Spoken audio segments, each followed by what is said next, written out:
ഞാറ്റുവേല സാംസ്കാരിക സമിതി സംഘടിപ്പിക്കുന്ന രാജലക്ഷ്മി സാഹിത്യോത്സവം പൂക്കോട്ടുകാവ് ഗ്രാമപഞ്ചായത്ത് ഹാളിൽ നടന്നു. കവി ആലങ്കോട് ലീലാകൃഷ്ണൻ രാജലക്ഷ്മി പുരസ്കാരങ്ങൾ വിതരണം ചെയ്തു.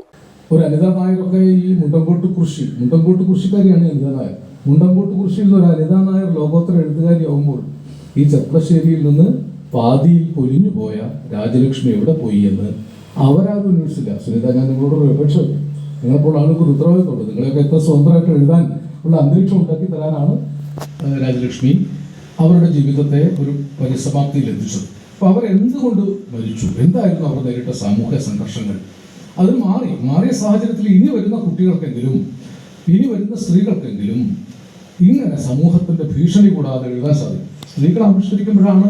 ഇപ്പോൾ നോക്കൂ, 50കളിലും 60കളിലുള്ള സാഹിത്യ ലോകമല്ല ഇന്നിപ്പോൾ. ഇന്നലെ ഞാൻ ആശാരതയുടെ ഒരു കവിത, അതിപ്പോൾ എനിക്ക് പറയാൻ ധൈര്യമില്ല, അത്ര തീക്ഷ്ണമായ ഭാഷയിലാണ്, പച്ചത്തെറിയുള്ള ഒരു കവിത. കവി ആലങ്കോട് ലീലാകൃഷ്ണൻ രാജലക്ഷ്മി പുരസ്കാരങ്ങൾ വിതരണം ചെയ്തു. സംഘാടക സമിതി ചെയർമാൻ പി.ടി. മുരളീകൃഷ്ണൻ സ്വാഗതം പറഞ്ഞ ചടങ്ങിന് ഹരിശങ്കർ മുന്നൂർക്കോട് അധ്യക്ഷനായി. നോവൽ വിഭാഗത്തിൽ എം.വി. ജനാർദ്ദനന്റെ പെരുമലയൻ, കഥാവിഭാഗത്തിൽ കെ.എസ്. ആർദ്രയുടെ കമല കൾട്ട്, കവിതാ വിഭാഗത്തിൽ വി.എസ്. ശ്രുതിയുടെ വീട് ഒരു ജനാധിപത്യ രാജ്യമല്ല എന്നീ കൃതികളാണ് പുരസ്കാരത്തിന് അർഹമായത്. വിദ്യാർത്ഥികൾക്കുള്ള രചനാ മത്സരത്തിലെ വിജയികൾക്ക് പുരസ്കാരങ്ങളും വിതരണം ചെയ്തു. രാവിലെ നടന്ന ചിത്രോത്സവം ചിത്രകാരി ദുർഗാമാലതി ഉദ്ഘാടനം ചെയ്തു. CCN കടമ്പഴിപ്പുറം.